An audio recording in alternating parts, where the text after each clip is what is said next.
Hello friends, welcome to my YouTube channel. मेरे YouTube channel में आप लोगों का स्वागत है। सो फ्रेंड्स, एक बार फिर से हम लोग आ चुके हैं डेमोक्रेसी का नेक्स्ट पार्ट लेके। सो लास्ट में कल हमने जो पिछली क्लास में पढ़ा था डेमोक्रेसी के बारे में, तो डेमोक्रेसी का वहाँ पे हमने पढ़ा था। डेमोक्रेसी के बारे में हमने कुछ सिद्धांत पढ़े थे, जिसमें से हमने लोकतंत्र के अभिजन सिद्धांत की चर्चा की थी।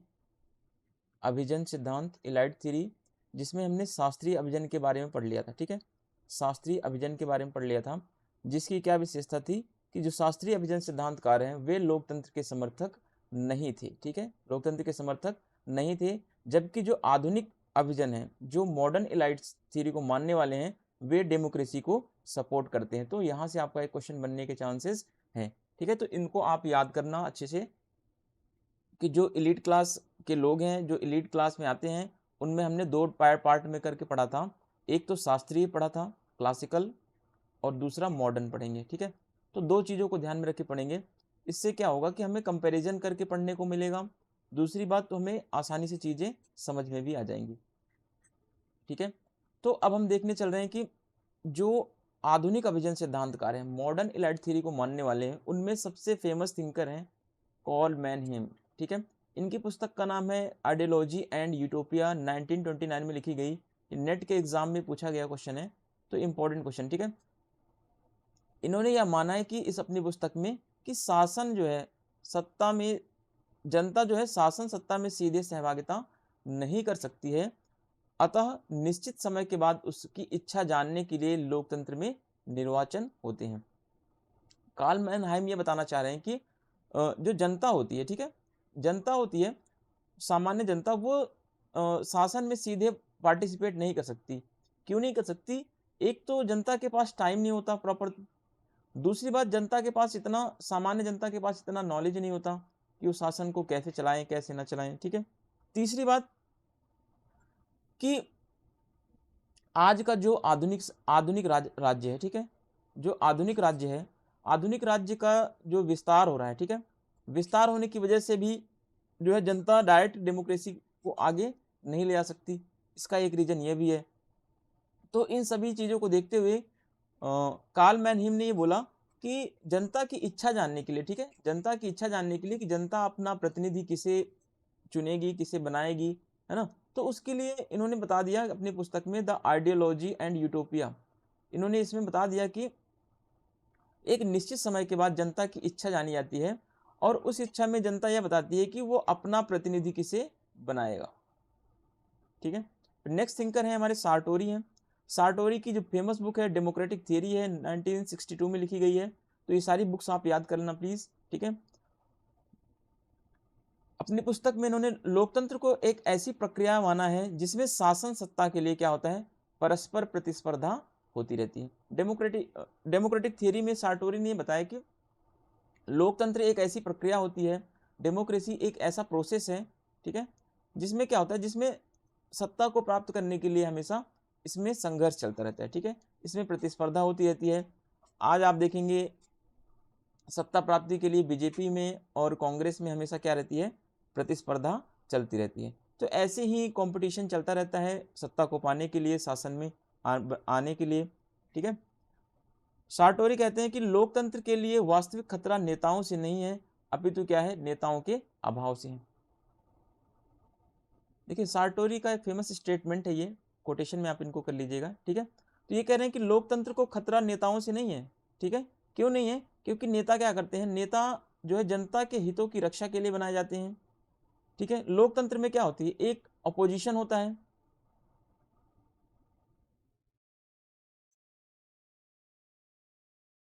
दूसरा होती है रूलिंग पार्टीज।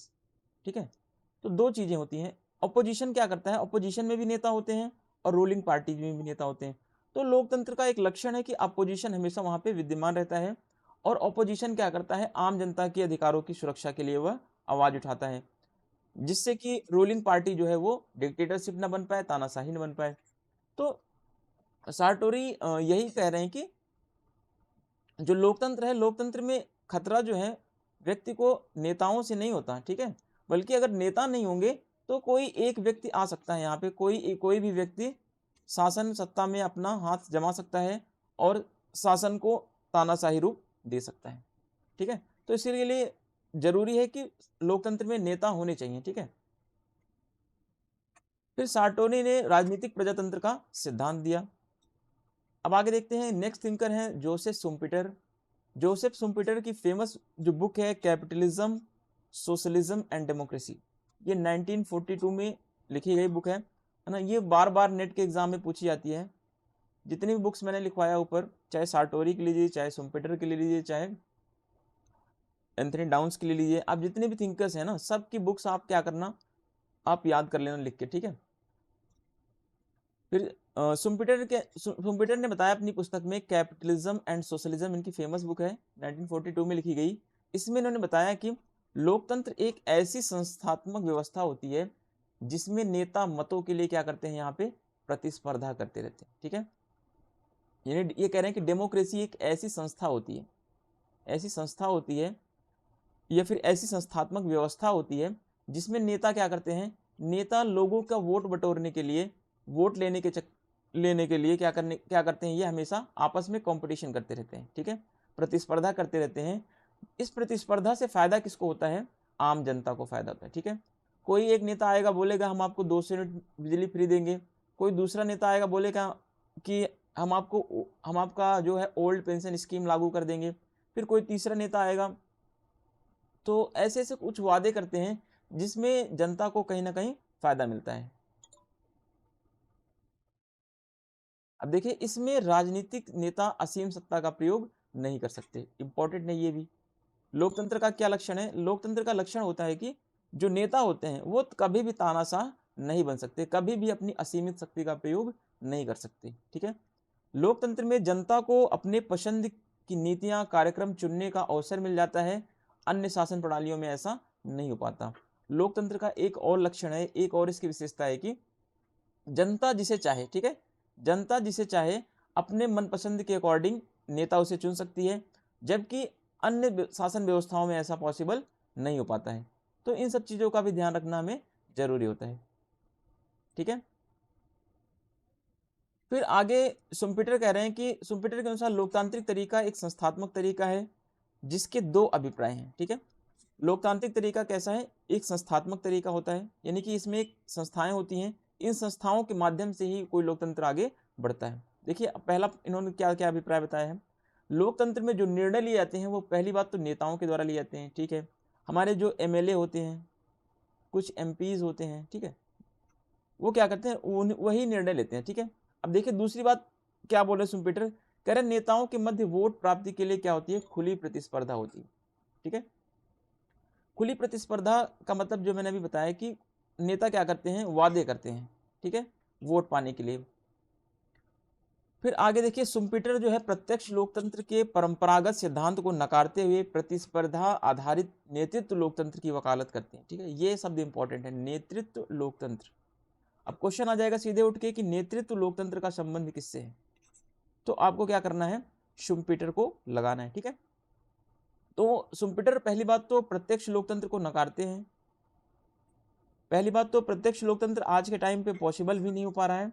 दूसरी चीज, शुम्पेटर ऐसे विचारक हैं जो प्रत्यक्ष लोकतंत्र को क्या कर रहे हैं, नकार रहे हैं। ठीक है, और ये कह रहे हैं कि जो लोकतंत्र होगा, ठीक है, लोकतंत्र में नेता होंगे, नेताओं के द्वारा प्रतिस्पर्धा होगी। ठीक है, इस प्रतिस्पर्धा से फायदा सामान्य जनता को मिलेगा। फिर शुम्पेटर का अभिजन सिद्धांत है, ठीक है, अभिजन सिद्धांत है, इसको अभिजन कर लीजिए। अभिजन सिद्धांत इस मान्यता पर आधारित है कि मनुष्य राजनीतिक जीवन की बजाय अपने आर्थिक जीवन को अधिक गंभीरता से लेता है। अब यहां बात समझने की है, एक तरफ शुम्पेटर कह रहे हैं कि जो नेता होते हैं क्या करते रहते हैं, वो आपस में प्रतिस्पर्धा करते हैं वोट प्राप्ति के लिए। ठीक है, दूसरी बात शुम्पेटर कह रहे हैं कि जो जनता होती है, ठीक है, जो मनुष्य होता है वो राजनीतिक जीवन में इतना इंटरेस्ट नहीं रखता जितना कि उसको अपने आर्थिक जीवन में, ठीक है, जितना कि उसको अपने इकोनॉमिक लाइफ में इंटरेस्ट होता है। कैसे, वो चाहता है कि उसको कितना आर्थिक लाभ मिले। ठीक है, वो आर्थिक लाभ के पीछे भागता रहता है। सामान्य जनता हमेशा नेता से आर्थिक लाभ की आशा करती है, ठीक है, राजनीतिक लाभ की नहीं। तो शुम्पेटर ये बता रहे हैं कि जो सामान्य जनता होती है वो राजनीतिक जीवन में इतना इंटरेस्ट नहीं रखती है, ठीक है, जितना कि वो आर्थिक में रखती है। अभी कोई नेता आ जाए बोले कि आपको 10,000 रुपये प्रति मंथ, है ना, पर मंथ क्या मिलेगा, 10,000 रुपये पर मंथ आपको पेंशन मिलेगा, ठीक है, तो आप क्या करेंगे, आप तुरंत उस नेता से जुड़ जाएंगे और उसको अपना वोट दे देंगे और उसको जिता देंगे। तो ये क्या है, ये तो यही शुम्पेटर यही बताना चाह रहे हैं कि व्यक्ति जो होता है वो राजनीतिक जीवन में इतना इंटरेस्ट नहीं रखता जितना कि वो आर्थिक जीवन में इंटरेस्ट रखता है, ठीक है। फिर नेक्स्ट जो थिंकर है एंथनी डाउन्स है, इनकी फेमस बुक है an economic theory of democracy, 1957 में लिखी गई है ना। हालांकि इसका ईयर याद करना इतना इंपॉर्टेंट नहीं है इन सब बुक्स का, लेकिन ये बुक्स जरूर याद करना, ठीक है। एंथनी डाउन्स ने प्रतिस्पर्धी अभिजनवाद का मॉडल दिया। प्रतिस्पर्धी अभिजनवाद का मतलब वही होता है कि नेता जो होते हैं, नेता ही तो अभिजन होते हैं, ठीक है, नेता ही क्या होते हैं, अभिजन होते हैं, और यही नेता आपस में क्या करते हैं, प्रतिस्पर्धा करते हैं। प्रतिस्पर्धा किस बात के लिए, शासन में आने के लिए, वोट प्राप्ति के लिए, ठीक है। तो नेता यही सब क्या करते रहते हैं, प्रतिस्पर्धा करते रहते हैं। तो एंथनी डाउन्स की जो फेमस बुक है an economic theory of democracy, इन्होंने प्रतिस्पर्धी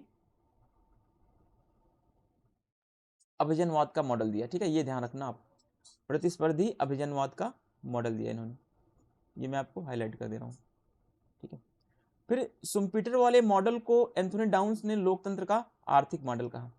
अब ऊपर जो हमने देखा जोसेफ शुम्पेटर ने जो लोकतंत्र का मॉडल दिया, ठीक है, इन्होंने भी लोकतंत्र का एक तरीके से प्रतिस्पर्धात्मक मॉडल दिया है, क्योंकि ये भी कह रहे हैं कि जो नेता होते हैं वो वोट के लिए खुली प्रतिस्पर्धा करते हैं। और वही बात एंथनी डाउन्स ने भी बोला कि प्रतिस्पर्धी अभिजनवाद मॉडल, कि जितने भी जो अभिजन होते हैं वो हमेशा क्या करते रहते हैं, प्रतिस्पर्धा करते रहते हैं, ठीक है। अर्थात लोकतंत्र में राजनीतिक दल क्या करते हैं, अभिजन के लिए वोट, अभिजन के लिए मत बटोरने का साधन मात्र होते हैं। यहां देखना, लोकतंत्र में राजनीतिक दल अभिजन वर्ग के लिए क्या करते हैं, वोट बटोरने का एक साधन मात्र है बस। तो नेक्स्ट पॉइंट है हमारा, दल जो है व्यापारी की तरह जोखिम उठाते हैं और सत्ता का फायदा उठाते हैं।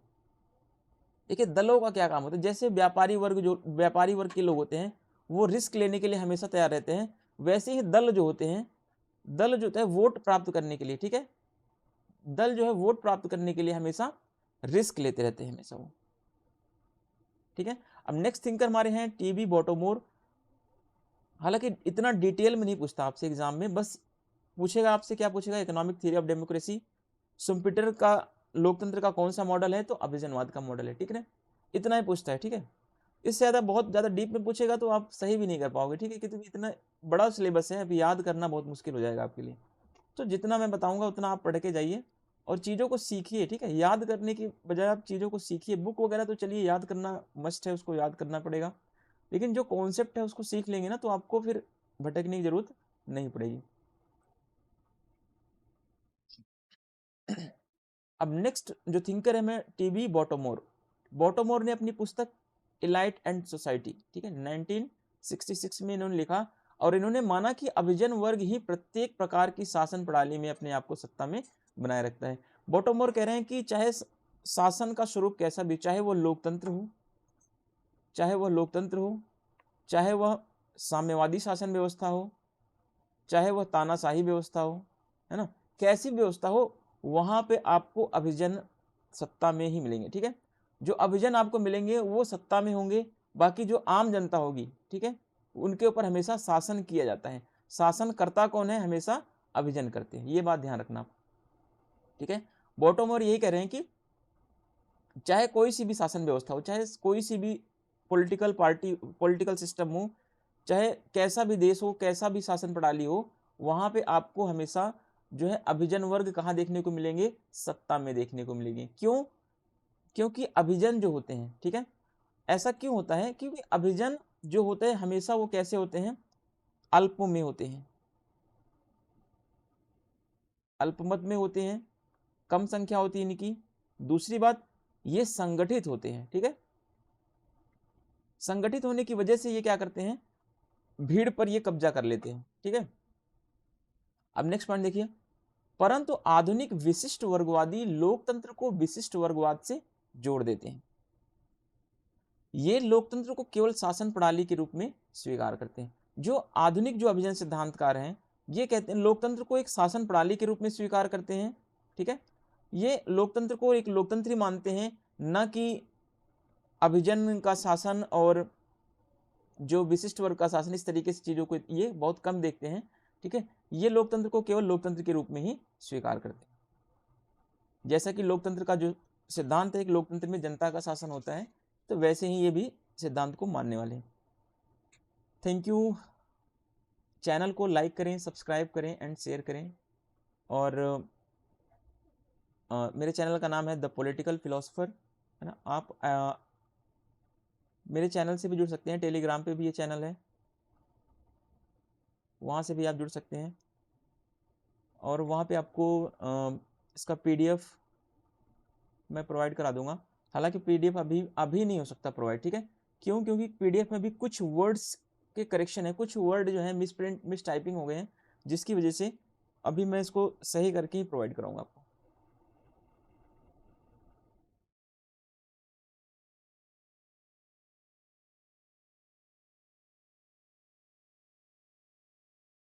अब देखिए, हमारा नया सिद्धांत स्टार्ट होता है, लोकतंत्र का बहुलवादी सिद्धांत। ठीक है, अभी तक हमने क्या पढ़ा? लोकतंत्र का शास्त्रीय सिद्धांत पढ़ा। शास्त्रीय सिद्धांतों में हमने दो तरीके से पढ़े। शास्त्रीय सिद्धांत को एक सेकंड में आपको थोड़ा सा डिवाइड करके बता देता हूँ।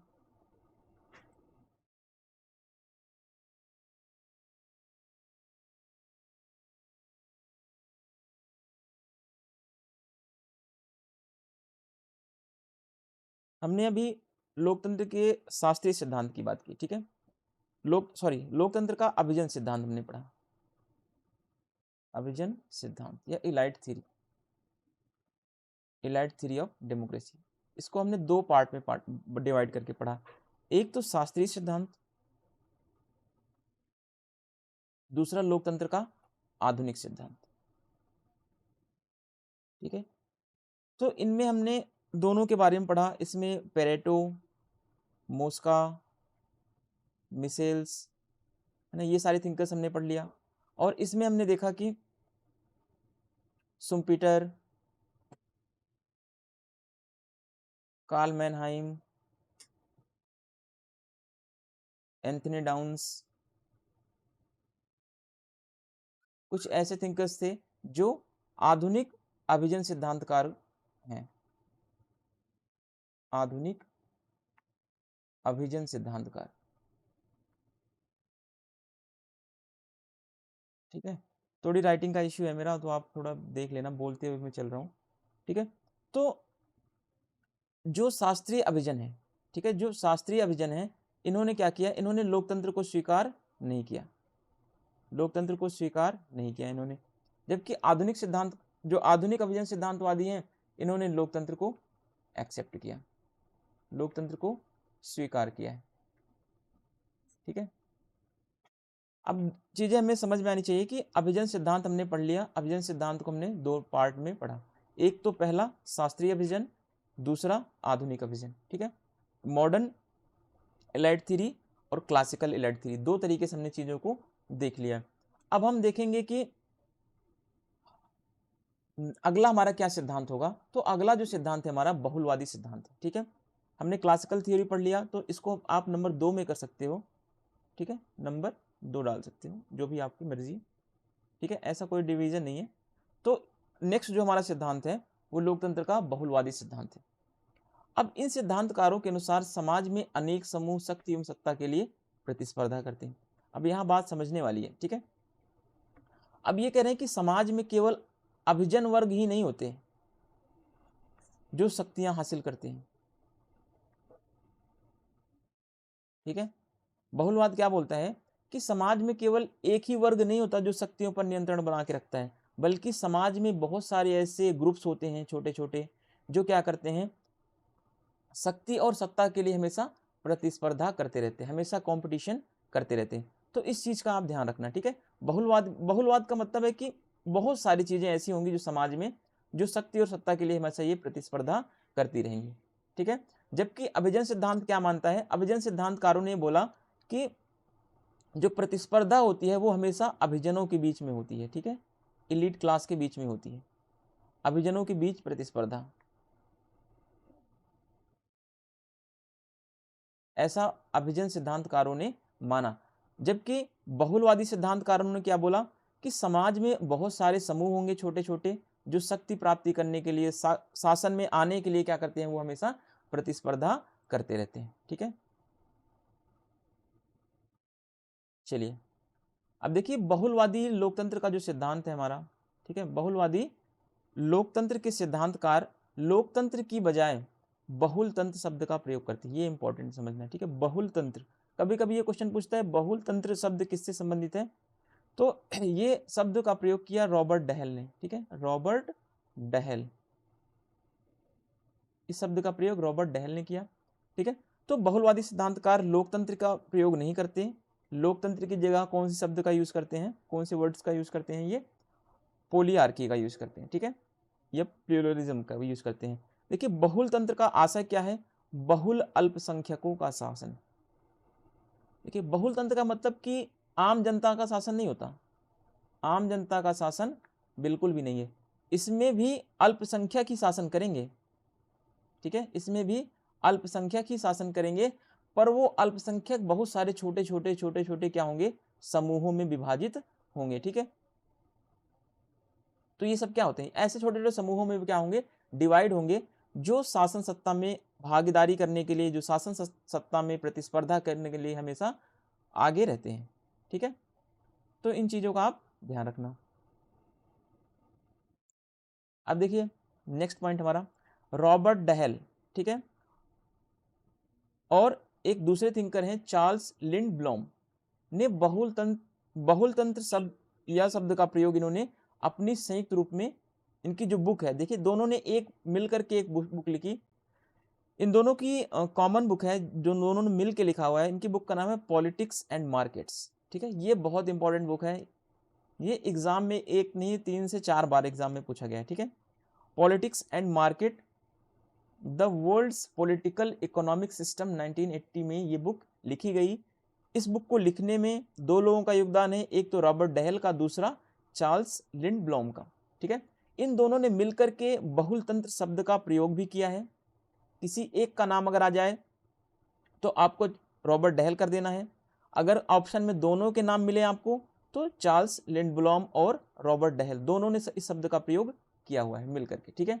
अगर दोनों में से कोई एक हो तो आपको एक करना पड़ेगा, अगर दोनों साथ में है तो दोनों साथ में आपका ऑप्शन होगा A+B दोनों सही होंगे, इस तरीके से आ जाएगा, ठीक है।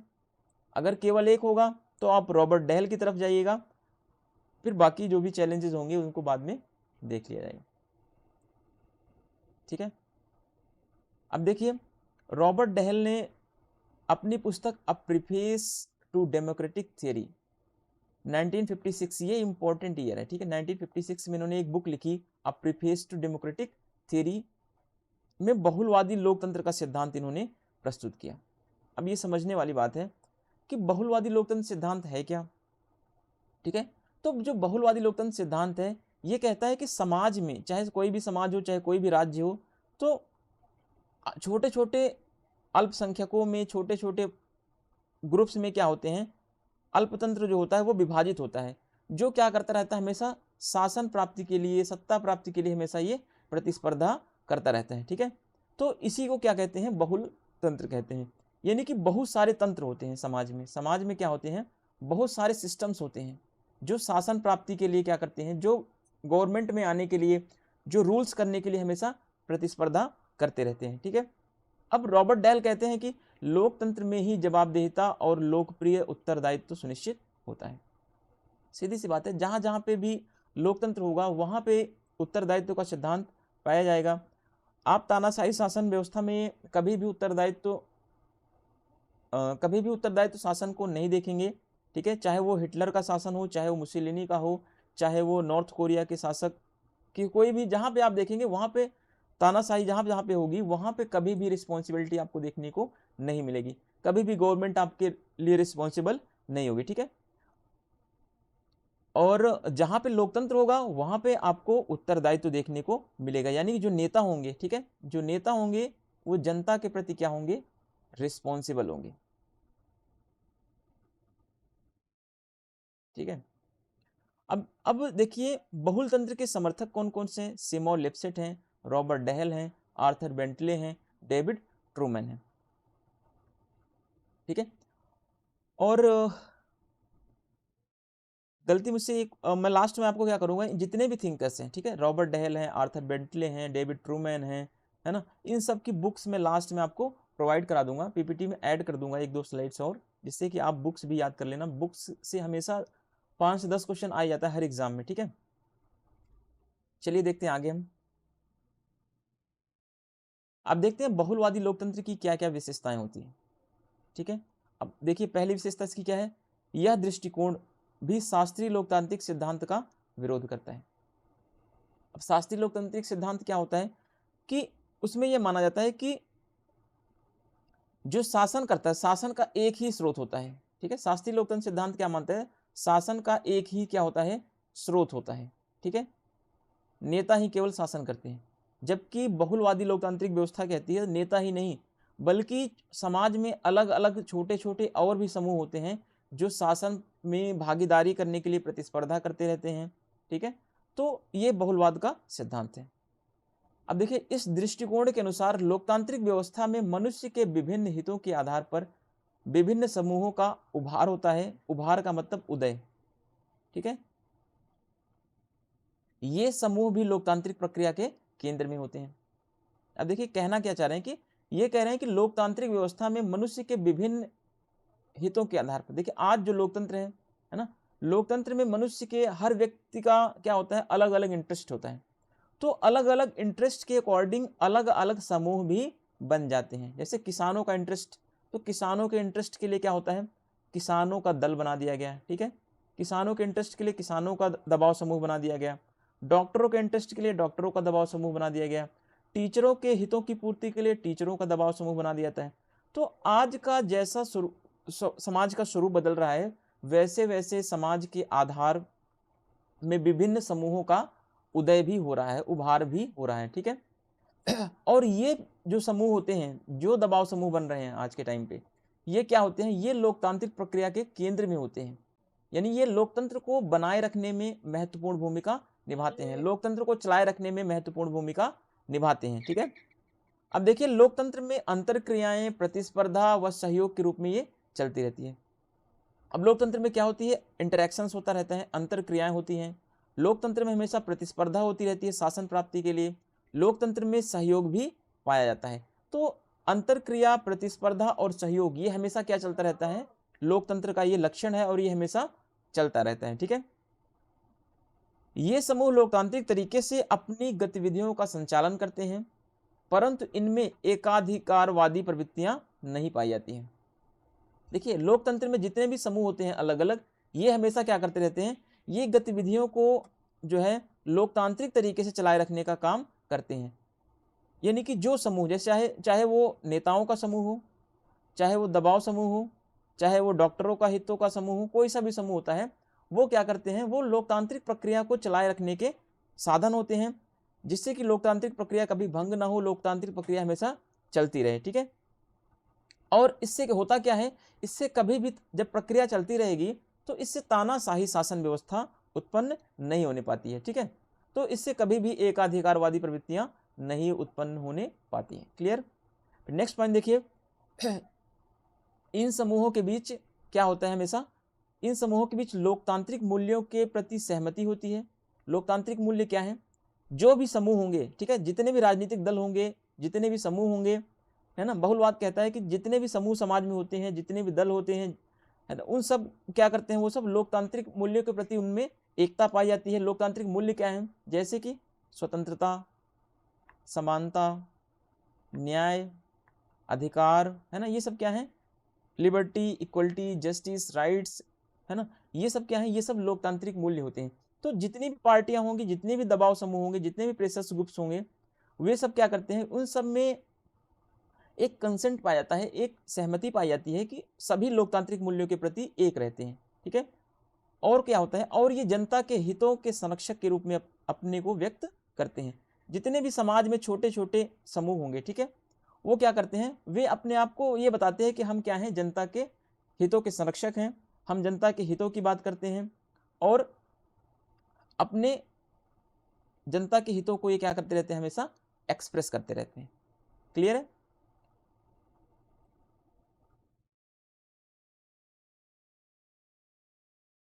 अब देखिए रॉबर्ट डहेल ने इस प्रकार की व्यवस्था को क्या बोला, यही व्यवस्था क्या है, बहुल तंत्र है।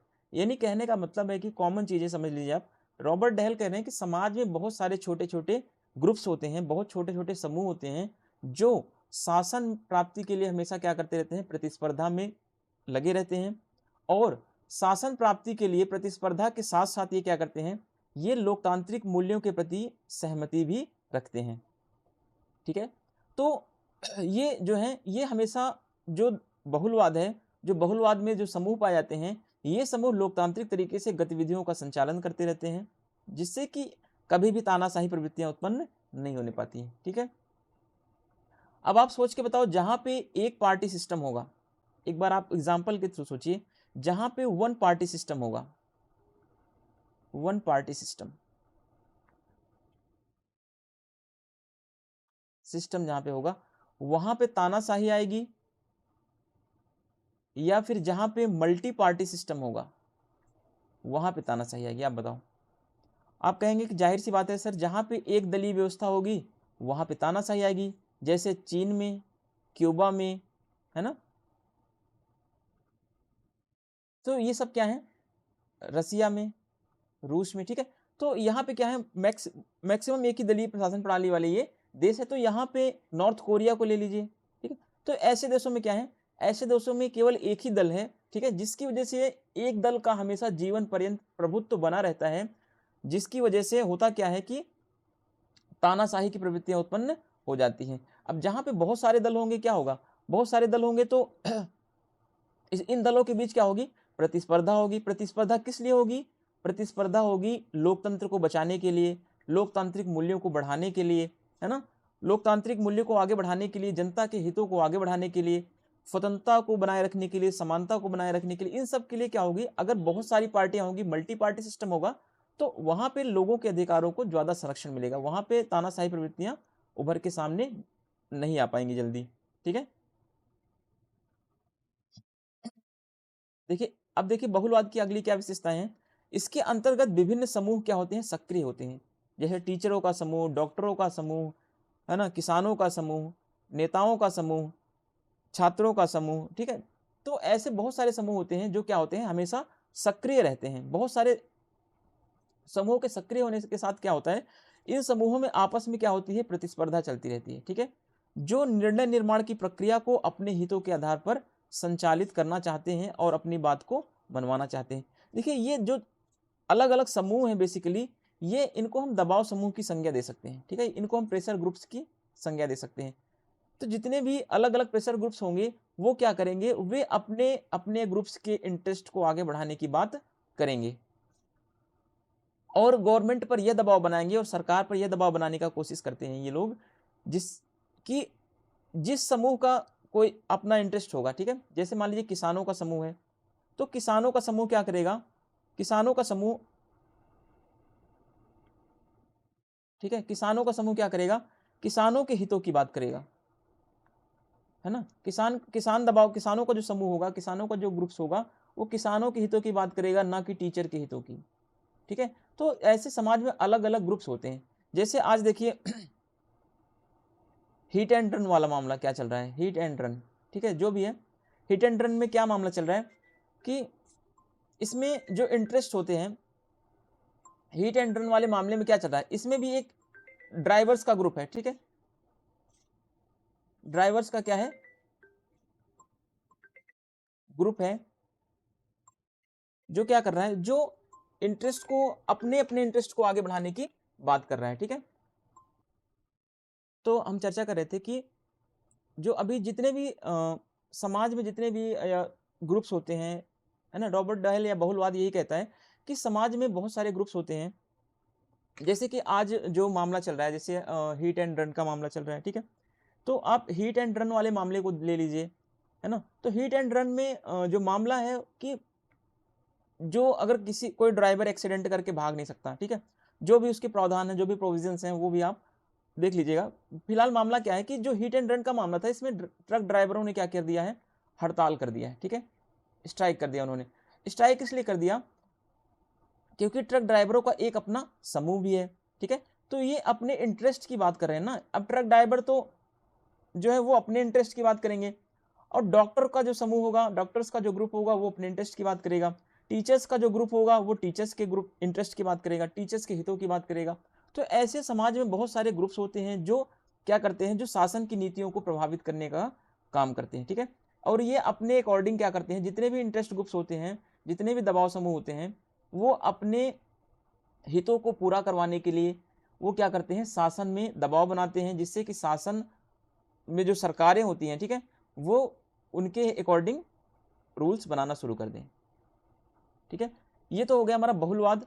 अब हम देखते हैं लोकतंत्र का अगला मॉडल, सहभागिता मूलक लोकतंत्र, ठीक है, पार्टिसिपेटरी डेमोक्रेसी। सहभागिता मूलक लोकतंत्र क्या होता है? यह सिद्धांत जनसाधारण की राजनीतिक सहभागिता को लोकतंत्र का बुनियादी सिद्धांत मानता है। यानी सहभागिता मूलक लोकतंत्र का मतलब है कि लोकतंत्र में जनता की सहभागिता होनी चाहिए, ठीक है, जनता की सहभागिता।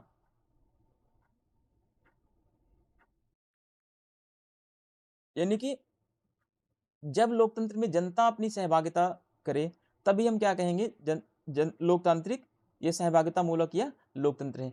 पर वास्तव में आज होता है क्या, जनता कभी भी लोकतंत्र में पार्टिसिपेट करती है? नहीं करती, ठीक है। क्यों नहीं करती? क्योंकि हमने पीछे भी पढ़ा था कि जनता की इच्छा जानने के लिए एक नियमित समय पर क्या होता है, एक निश्चित समय पर क्या होते हैं, चुनाव होते हैं, ठीक है। तो जनता जो है बस इतना ही काम करती है कि एमएलए और एमपी बना करके भेज देती है, ठीक है। तो यही जनता की इतनी ही पार्टिसिपेटरी होती है, इतनी ही सहभागिता होती है लोकतंत्र में, ठीक है। बाकी जो काम करना होता है वो अभिजन करते हैं, अलग अलग दबाव समूह करते हैं, अलग अलग प्रेशर ग्रुप्स होते हैं, वे सारे लोग काम करते रहते हैं। जनता केवल अपने आर्थिक हितों की पूर्ति में लगी रहती है, जनता को इंटरेस्ट पॉलिटिकल से बिल्कुल भी नहीं होता है, ठीक है। अब देखिए, सहभागिता ऐसी गतिविधि है जिसके अंतर्गत कोई व्यक्ति सार्वजनिक नीतियों के निर्णय तथा कार्यान्वयन की प्रक्रिया में क्या करता है, भाग लेता है। सीधी सी बात है कि जो पार्टिसिपेटरी कह रहे हैं, जो पार्टिसिपेशन होता है, ऐसा एक मूवमेंट होता है, ऐसी गतिविधि होती है कि जिसके अंतर्गत कोई भी व्यक्ति जो होगा, है ना, वो सरकार की नीतियों या पब्लिक पॉलिसीज जो भी होती है, उसमें उस पब्लिक पॉलिसी को लागू करवाने के लिए या उस पब्लिक पॉलिसी को बनाने में क्या करता है, वो खुद भी भाग लेता है, ठीक है। ये क्या होती है, ये लोकतांत्रिक प्रक्रिया में साधारण नागरिकों की सहभागिता पर ये बल देता है, ठीक है। रूसो और मैकफर्सन, ठीक है, रूसो और सीबी मैकफर्सन इसके प्रमुख विचारक माने जाते हैं, इसके इंपॉर्टेंट सपोर्टर हैं ये, ठीक है, मेजर सपोर्टर हैं ये। फिर मैकफर्सन ने अपनी बुक लिखी the life and time of liberal democracy 1977 में, ठीक है। ये बहुत ही ज़्यादा इंपॉर्टेंट है, सीबी मैकफर्सन को बार बार पूछता है एग्जाम में, ठीक है। इन्होंने लोकतंत्र के 4 प्रतिमान दिए, ठीक है। लोकतंत्र के कितने प्रतिमान दिए उन्होंने, मैकफर्सन ने 4 प्रतिमान। लोकतंत्र का संरक्षणात्मक मॉडल, लोकतंत्र का विकासात्मक मॉडल, लोकतंत्र का साम्यावस्थावादी मॉडल, लोकतंत्र का पार्टिसिपेटरी मॉडल, ठीक है। तो ये 4 मॉडल इन्होंने दिया, और इन्होंने बताया कि जो लोकतंत्र के मॉडल हैं, है ना, ये क्या करते हैं, एक मॉडल लोकतंत्र को संरक्षण देता है, लोकतंत्र में जनता को संरक्षण मिलता है इससे, तानाशाही से। दूसरा मॉडल मैंने बताया कि लोकतंत्र से क्या होता है, विकास होता है जनता का विकास, देश का विकास, व्यक्ति के व्यक्तित्व का विकास, ठीक है। एक साम्यावस्थावादी मॉडल होता है जिसमें क्या होती है, सिचुएशन न तो जनता के फेवर में होती है, ना ही शासक के फेवर, ठीक है। एक होता है सहभागी मॉडल। सहभागी मॉडल में क्या होता है, सहभागी मॉडल में जनता जो होती है वो पार्टिसिपेट करती है, ठीक है। जनता जो होती है वो भागीदारी करती है, किसमें भागीदारी करती है, सार्वजनिक नीतियों में भागीदारी करती है। कि कोई भी पब्लिक पॉलिसी बनानी है तो उसमें डायरेक्ट क्या करेगी, जनता जो पार्टिसिपेट करेगी, ठीक है। अब सहभागी लोकतंत्र के अनुसार स्थानीय स्तर पर प्रत्यक्ष लोकतंत्र का प्रयोग करना चाहिए, जिसमें शक्तियों का विकेंद्रीकरण हो। अब देखिए, सहभागी लोकतंत्र जो कह रहा है कि जो आज के समय में स्थानीय स्तर पर प्रत्यक्ष लोकतंत्र चल रहा है, ठीक है, यानी कि हम कह सकते हैं जो पंचायती राज की भी ये बात कर रहा है, ठीक है, पंचायती राज की बात भी ये कर रहा है, जिससे कि क्या हो सके, शक्तियों का विकेंद्रीकरण हो सके। अब शक्तियों का केंद्रीकरण विकेंद्रीकरण क्या होता है, ये जब हम कंपैरेटिव पॉलिटिक्स पढ़ेंगे तो वहां पे सारी चीज़ों को देखेंगे, ठीक है। अभी आपको इतना समझना है थोड़ा सा कि केंद्रीकरण का मतलब क्या होता है। केंद्रीकरण का मतलब होता है कि जब शक्तियां एक संस्था में विद्यमान हो जाएं, सारी शक्तियां, ठीक है, यहाँ पे आके क्या हो जाएं, इकट्ठी हो जाएं, इसे क्या बोलते हैं, केंद्रीकरण। अब विकेंद्रीकरण का मतलब होता है जब शक्तियां क्या हो जाएं, अलग अलग डायरेक्शन में क्या हो जाएं, डिवाइड हो जाएं, इसी को विकेंद्रीकरण। जैसे कुछ शक्तियां राज्यों को मिल जाए, कुछ शक्तियां केंद्र सरकार को मिल जाए, कुछ शक्तियां न्यायपालिका को मिल जाए, कुछ शक्तियां राजनीतिक दलों को हो, कुछ शक्तियां जो समाज में हो, कुछ शक्तियां पंचायतों को हो, कुछ शक्तियां नगर पालिकाओं को हो, तो क्या है, ये विकेंद्रीकरण है। अगर सारी शक्तियां केंद्र सरकार के पास हैं तो क्या है, ये केंद्रीकरण है, सेंट्रलाइजेशन है, और ये क्या है, डिसेंट्रलाइजेशन है, ठीक है।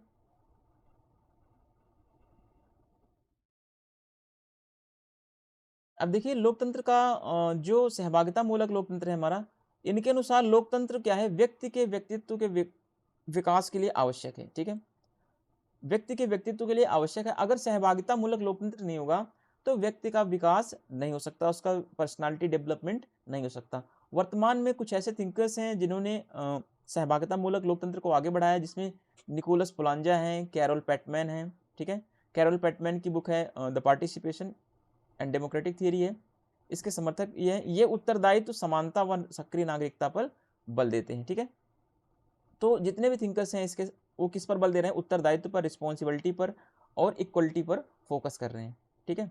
और सबसे इंपॉर्टेंट, ये जनता का पार्टिसिपेशन की बात कर रहे हैं, ठीक है, कि लोगों की शासन में भागीदारी हो, लोगों को सार्वजनिक नीतियों में भागीदारी करनी चाहिए, ऐसी बात ये कर रहे हैं। फिर हमारा जो मॉडल है अगला, लोकतंत्र का मार्क्सवादी सिद्धांत क्या कहता है। अब देखिए लोकतंत्र का मार्क्सवादी सिद्धांत क्या है।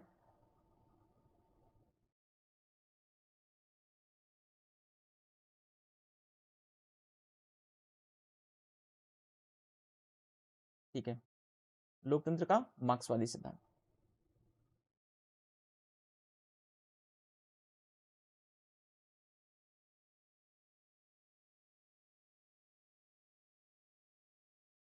देखिए यह सिद्धांत पूंजीवाद को सच्चे शत्रु के रूप, सच्चे देखिए ये क्या कह रहा है कि यह सिद्धांत पूंजीवाद को सच्चे लोकतंत्र का शत्रु मानता है, दुश्मन मानता है, ठीक है, यहाँ पे आप दुश्मन कर लीजिए, शत्रु कर लीजिए, जो भी है, ठीक है, तथा लोकतंत्र की सार्थकता के लिए समाजवाद को अनिवार्य मानता है। यानी बेसिक सी बात है। देखिए कहना क्या चाहते हैं कि मार्क्सवादी क्या कह रहे हैं कि जो पूंजीवाद है, ठीक है, पूंजीवाद जो है वो लोकतंत्र का क्या है, दुश्मन है, ठीक है। क्योंकि मार्क्सवादियों का मानना है कि जहां जहां पे पूंजीवाद होगा, ठीक है, जहां जहां पे कैपिटलिज्म होगा, ठीक है, जहां जहां पे कैपिटलिज्म होगा वहां वहां पे कभी भी लोकतंत्र डेमोक्रेसी आ ही नहीं सकती, ठीक है। क्योंकि कैपिटलिज्म में होता क्या है कि सारी शक्तियां जो होती हैं वो किसके पास होगी, वो अमीर वर्ग के पास होगी, ठीक है, और सारे अधिकार किसके पास होंगे, अमीरों के पास होंगे, ठीक है। तो कहने का मतलब है कि अगर हमें सच्चा लोकतंत्र लाना है, ठीक है, तो हमें क्या लाना पड़ेगा, समाजवाद लाना पड़ेगा, ठीक है। सच्चा लोकतंत्र लाने के लिए हमें समाजवाद लाना चाहिए। समाजवाद में ही हर व्यक्ति को समान महत्व मिलता है, ठीक है, समानता की बात की जाती है यहाँ पे। जबकि जो पूंजीवादी व्यवस्था है वहां पे समानता के नाम पर समानता किसको मिलती है, केवल केवल और केवल पूंजीपतियों को मिलती है। इसमें मजदूरों को, सर्वहारा वर्ग को कोई भी शक्तियां, कोई भी समानता, कोई भी अधिकार नहीं होता है, बल्कि उनका क्या होता है, शोषण होता रहता है, ठीक है। अब देखिए मार्क्सवादियों के अनुसार क्या बोल रहे हैं, उदार लोकतंत्र केवल पूंजीपति वर्ग के हितों की रक्षा करता है, ठीक है। ये कह रहे हैं कि जहां जहां पे उदारवाद लोकतंत्र होगा, उदारवादी लोकतंत्र होगा, वहां पे केवल अधिकार जो मिलेंगे वो पूंजीपतियों को मिलेंगे, ठीक है, शक्तियां जो होंगी वो पूंजीपतियों के पास होगी, और वित्तीय संसाधनों पर नियंत्रण जो होगा वो पूंजीपतियों के पास होगा, ठीक है। मजदूरों के पास कुछ नहीं होता, मजदूरों के पास केवल केवल क्या होता है, श्रम होता है बस, ठीक है। मजदूरों के पास केवल श्रम होता है, मजदूरों का शोषण होता है, जितने भी अधिकार होते हैं वो सब किसके पास होते हैं? उदार लोकतंत्र में। उदार लोकतंत्र में जितने भी अधिकार होंगे सब पूंजीपति वर्ग के पास होंगे। तो इसीलिए मार्क्सवादियों ने क्या किया है? उदार लोकतंत्र का विरोध किया है। ध्यान रखना, उदार लोकतंत्र का विरोध किया है।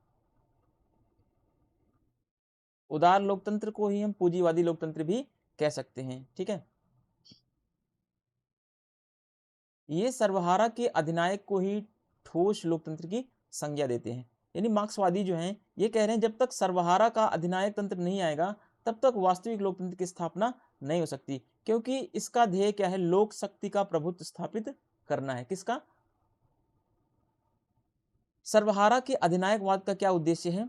कि लोक शक्ति का प्रभुत्व स्थापित करना। लोक शक्ति का मतलब जनता की शक्ति का प्रभुत्व स्थापित करना, ठीक है। जबकि उदार लोकतंत्र में क्या होता है? उदार लोकतंत्र में केवल किसका प्रभुत्व स्थापित होता है? केवल पूंजीपति का, ठीक है, केवल पूंजीपति का प्रभुत्व स्थापित होता है। क्लियर? जबकि मार्क्स क्या बोलता है, मार्क्सवादी क्या बोलते हैं कि अगर हमें वास्तविक या जनता का प्रभुत्व स्थापित करना है तो हमें क्या लाना पड़ेगा? हमें जो है सर्वहारा वर्ग का अधिनायक तंत्र लाना पड़ेगा, ठीक है। सर्वहारा वर्ग के अधिनायक तंत्र के बाद एक ऐसी अवस्था आएगी जो साम्यवाद की अवस्था कहलाएगी, ऐसा मार्क्सवादियों का, ऐसा मार्क्स का मानना था, ठीक है। अब देखिए नेक्स्ट, इसके अंतर्गत, किसके अंतर्गत? मार्क्सवादी सिद्धांत के अंतर्गत, ठीक है। मार्क्सवादी सिद्धांत के अंतर्गत लोकतंत्रीय केंद्रवाद के सिद्धांत के अनुरूप शासन किया जाएगा, ऐसा होना चाहिए, ठीक है। लोकतांत्रिक केंद्रवाद के सिद्धांत के अनुरूप शासन किया जाएगा, अर्थात शासन के निचले अंग अपने उच्च अंगों का निर्वाचन करेंगे और ऊंचे अंग जनसाधारण के प्रति उत्तरदायी होंगे तथा निचले अंग अपने से ऊंचे अंगों के निर्णय का पालन करने के लिए बाध्य होंगे। अब यहां समझने वाली बात है, देखिए, लोकतांत्रिक केंद्रवाद,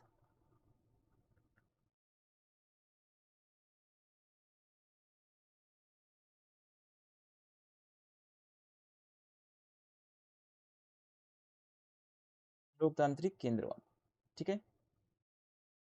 इसमें होता क्या है? इसमें एक पिरामिड के जैसा बना लेते हैं एक बार, ठीक है। एक पिरामिड के जैसा आकार बना लेते हैं। सॉरी, ये पिरामिड तो नहीं लगा,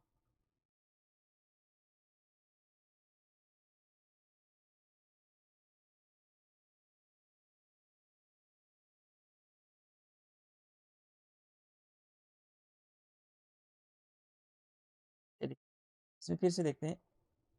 एक पिरामिड के जैसा हम क्या बना लेते हैं? आकार बना लेते हैं। चलो जो भी है, जैसा भी है, ठीक है। अब इसमें होता क्या है कि लोकतांत्रिक केंद्रवाद में होता है जो निचले स्तर पर होंगे, ठीक है, जो यहाँ पे होंगे, नीचे होंगे, सबसे नीचे वाली संस्थाएं क्या करेंगी? अपने ऊपर की संस्थाओं को ये क्या करती हैं? सेलेक्ट कर देती हैं, चुन लेती हैं,